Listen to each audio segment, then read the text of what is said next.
Sure, it's actually not only the inability to hold rallies, but we cannot meet, we cannot go on radio stations. The last time I was supposed to go on a radio station, the military surrounded the radio station, beat up people and started arresting and harassing them.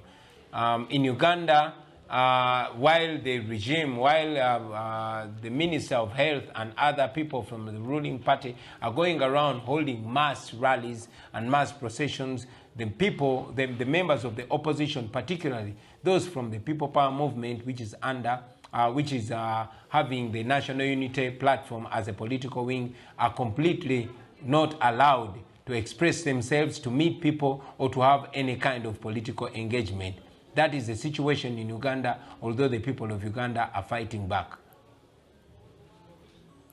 You've had about 2 years to make your case to the people of Uganda. Why would Ugandans suddenly forget you because they've not seen you at a rally? As a matter of fact, for the last 2 years, we have been completely blocked from reaching the people. I used to communicate to the people of Uganda through my music, but today my music is abolished. My music was abolished 2 years ago, and all my songs are banned from playing on radio stations, and my voice completely banned from radio stations. We had hoped to use the campaign period to communicate to the people of Uganda and reach out to them, because the government in Uganda was always claiming that it was not campaign time. And now that it's campaign time, President Museveni is trying to use or manipulate the COVID-19 situation in Uganda to stop us from reaching the people of Uganda. Of course, it's going to affect us greatly, because the people of Uganda need to make an informed decision. Unfortunately, while President Museveni has been moving around the country campaigning, he has blocked us from reaching out to the people of Uganda. And now that it is campaign time, still he does not allow anybody from the opposition to reach out to the people of Uganda. I must say, like I said before, that the Minister of Health, who signed the regulations blocking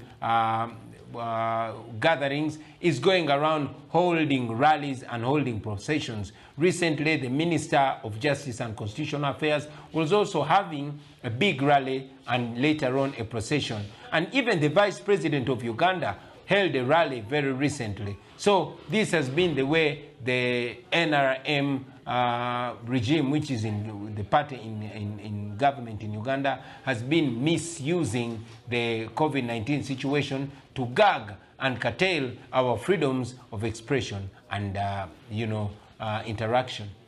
Mr. Kyagulanyi, let's talk about the election itself. Your country, Uganda, has had the same president for nearly 3 decades now. Wouldn't the opposition in the country... For more than 3 decades. Fair enough. Wouldn't the opposition stand a better chance if it were united? You've not been able to form alliances with other opposition members. Isn't that self-defeating? Well, I must say, yes, unity is a solution against any dictatorship. And we have examples in the recent past, and the most recent being the election in Malawi that was massively won by the opposition because they came together. But again, I must be quick to say that the opposition does not only mean the politicians, but it means the people that are opposed to the dictatorship in Uganda. I and my team have spent the last 2 years talking to all the political players, all the political groupings in Uganda, so that we can come together. Unfortunately, there has been a lot of interests that we have not been able to agree. That being said, I know that the people of Uganda are way ahead of us. I am convinced that the people of Uganda are already united.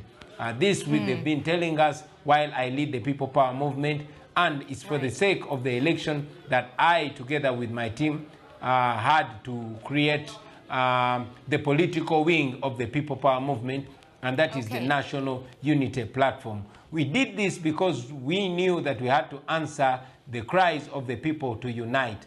We established the National Unity Platform to unite all forces of change, but it had to come as a political party.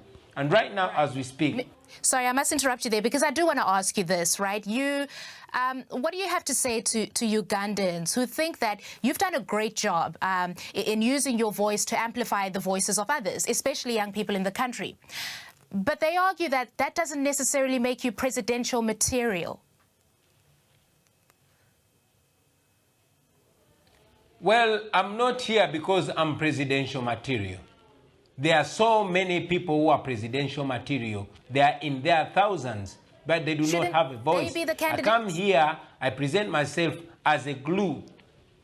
I present myself as a glue to put together all this resource. What we need right now is a leadership that will lead us through this dictatorship. Right now, as we speak, I know that I'm fully qualified to lead Uganda. But again, I know that it's not my qualifications alone.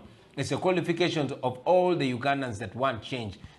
I'm not doing it as a person, we are doing this as a team. But again, I must also say that I am presidential material. I'm well educated, I'm well researched and well traveled. But most importantly, if we are to compare with the president that has presided over our country for more than 34 years, he is not as educated as I am. He was not as credible as I am. And he was around my age when he came to power, when he took over the country. I want to believe that I am as qualified as him or even more. Fair enough. And I want to bring this conversation to you, Mr. Kyagulanyi, because what is it that you are offering Ugandans? Talk to us about some of your policy. Let's talk about next year's election. Assuming you get the job and you are president of Uganda, what is the first thing, for example, that you'll do as the president? I, together with my team, want to put an end to a lawless leadership. We have 5 core principles that we are targeting. One is the rule of law and respect for human rights, which you don't have in Uganda. The laws exist. We have the most beautiful constitution, and we have amazing laws which we do not respect, which the government in Uganda does not respect. So we want to return the rule of law and the respect for human rights. As a common person, one of our biggest cries has been the health sector, because we lose so many people that we shouldn't be losing. More than 300 children a day and more than 19 women giving birth die in Uganda on a daily basis. We want to improve the health sector. We want to improve education. We want to improve agriculture, because that is the bedrock of our economy. We want to bring back the ownership of the natural resources and land of our country to the hands of the people. And most importantly, finally, we want to unite our deeply divided country, divided along ethnic, class, and religious and political lines. We want to unite our country and then project a better image of our country, because we as Ugandans, we are better than the way we are being represented, or rather misrepresented. All right, that is Robert Kyagulanyi, better known as Bobiwine, talking to us from Kampala, Uganda. Thank you, sir. Thank you very much. So we could give you hundreds of clips like that.